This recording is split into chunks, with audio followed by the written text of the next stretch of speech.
அனைத்திந்திய அண்ணா திராவிட முன்னேற்றக் கழகம் சார்பில் சுனாமி பேரழிவின் 21ஆம் ஆண்டு முன்னிட்டு சென்னை காசிமேடு மீன்பிடி துறைமுகத்தில் அதிமுக வடசென்னை வடக்கு கிழக்கு மாவட்ட செயலாளர் RS ராஜேஷ் தலைமையில் உயிர் நீத்தவர்களுக்கு அமைதி ஊர்வலம், இயற்கை தாக்குதல் மீண்டும் நடைபெறாமல் இருக்க வேண்டி, கோர சம்பவம் கோர தாண்டவம் நடைபெறாமல் இருக்க கடலில் பால் ஊற்றி மலரஞ்சலி செலுத்தப்பட்டு மக்கள் அமைதியை வேண்டி கூட்டு பிரார்த்தனை நடைபெற்றது.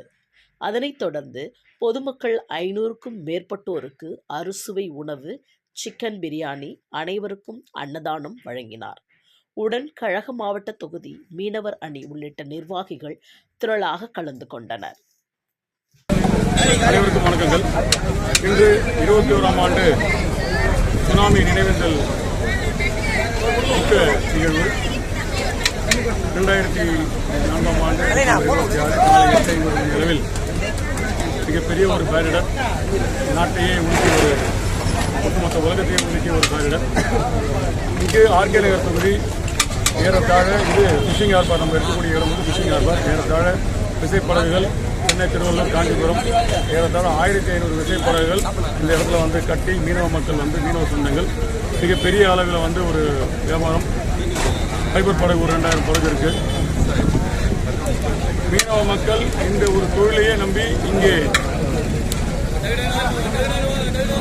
மிகப்பெரிய ஒரு வியாபாரத்தை செய்து கொண்டிருக்கிறார்கள். அன்றைய தினம் நடந்த ஒரு கோர சம்பவம், கோர தாண்டவம் மீண்டும் நடைபெறாமல் இருக்க ஒவ்வொரு ஆண்டும் அம்மாவின் வழியில், இது அம்மாவுடைய தொகுதி 21ஆம் ஆண்டு இது நிறைவு. மீண்டும் இதுபோல இயற்கை பேரிடர்களும் நடைபெறாமல் இருக்க இயற்கையை வேண்டி RK நகர் மக்கள் சார்பில், பெரம்பூர் மக்கள் சார்பில், வடசென்னை கிழக்கு மாவட்டத்தின் சார்பில் எங்களுடைய பொதுச் செயலாளர் எடப்பாடியோட மேலான அன்புக்கிணங்க இங்கே இன்று காலை இந்த அமைதி ஊர்வலம், நினைவேந்தல் நிகழ்வு, பால் ஊற்றி மலர் தூவி இறுதி அஞ்சலி செலுத்தி மேலும் கூட்டு மத பிரார்த்தனை நடத்தி மக்கள் அமைதி பெற வேண்டி இந்த நிகழ்வு நடைபெற்றது. வந்திருக்கக்கூடிய அனைத்து மீனவ சொந்தங்கள், பொதுமக்கள் அனைவருக்கும் இந்த நிகழ்வுன்னு சொல்ல முடியாது, துக்க நிகழ்வு. அந்த இறந்த சொந்தங்களுக்கும் அவர்களது ஆன்மா அமைதி பெற வேண்டி ஒவ்வொரு ஆண்டும் நம்முடைய பிரார்த்தனைகள் நடைபெற்றுக் கொண்டிருக்கின்றது. இன்றும் இந்த பிரார்த்தனையை தொடர்ந்து இந்த துக்க நிகழ்வு நடைபெற்றிருக்கிறது. மீண்டும் இது போன்ற சம்பவம் நடைபெறக்கூடாது.